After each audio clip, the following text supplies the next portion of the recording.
माया जगी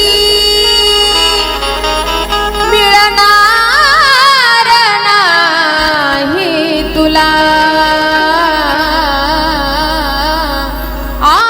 आईची माया जगी अरे मिळणार नाही तुला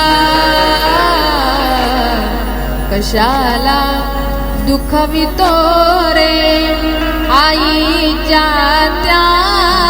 काळजाला 9 महिन्याचा वनवास केला जन्म दिला रे तुला जन्म दिला रे तुला स्वतःला उपवाशी ठेवून जगविले तुला कशाला दुखवितो रे आईच्या त्या काळजाला म्हणून आम्ही खूप शिक्षण केलं ना